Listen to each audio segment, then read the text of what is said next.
আসসালামু আলাইকুম, কেমন আছেন সবাই? আলহামদুলিল্লাহ আমি অনেক ভালো আছি।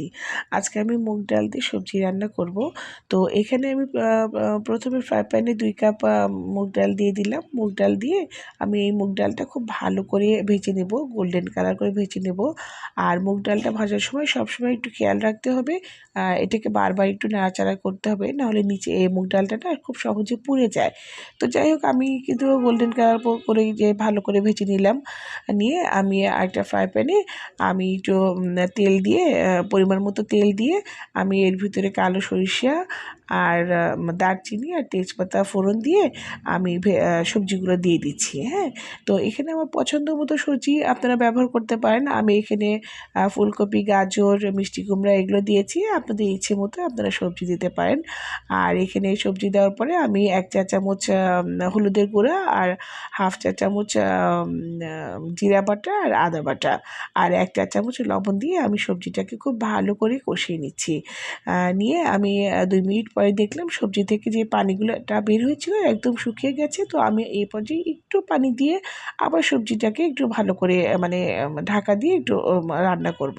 তো যাই হোক, আমার সবজিটা কিন্তু রান্না হয়ে গেছে, অর্ধেকটা সিদ্ধ হয়ে গেছে, আমি আর সিদ্ধ করব না। আর এইদিকে আমি ওই মুগ ডালটা না প্রেশার কুকারে একটা সিটি দিয়ে সিদ্ধ করে নিয়েছিলাম। আর ওই সিদ্ধ ডালের মধ্যেই আমি সবজিগুলো হাফ ডান মানে সবজিটা করে রেখেছিলাম, সেটা আমি ওটার ভিতরে ঢেলে দিলাম। দিয়ে আমি এখন ভালো করে এখন রান্না করছি। তো এই যে ফুটে উঠলে আমি এর ভিতরে না মানে কাঁচা লঙ্কা দিয়ে দিব। আমি এখানে 5-6টা কাঁচা লঙ্কা দিয়ে দিয়েছি। আর এইটা ফুটে ওঠার সময় আমি কাঁচা মরিচটা দিয়ে দিলাম এই জন্য যে এই সময় না খুব ভালো একটা গন্ধ বের হয় কাঁচা মরিচের, কিন্তু ঝালটা এত মানে ছড়ায় না। মরিচটা একটু কাঁচা কাঁচা থাকে, ভালো লাগে, খেতেও ভালো লাগে, আর মানে সবজিটাও এত ঝাল হয় না। তো যাই হোক, আমার রান্নাটা মোটামুটি রেডি হয়ে গেছে। আমি এখানে আরেকটু হাফ চামচ লবণ দিলাম, একটু মনে হলো লবণটা একটু কম হয়েছে। তো আর এটা আমার মোটামুটি রেডি হয়ে গেছে। আর এইদিকে আমি একটু মানে একটু বাগার দেবো।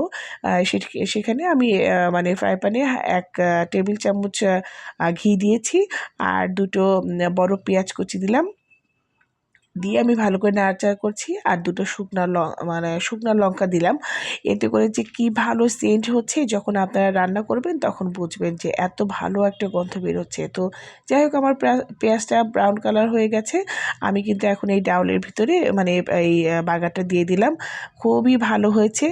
আর দেখুন সবজির কালারটা কি ভালো ভালো এসেছে, হলুদ, লাল, সবুজ সবই আছে। তো যাই হোক, আমার এই মানে রান্নাটা যদি আপনাদের ভালো লেগে থাকে অবশ্যই লাইক কমেন্ট শেয়ার করবেন। আল্লাহ।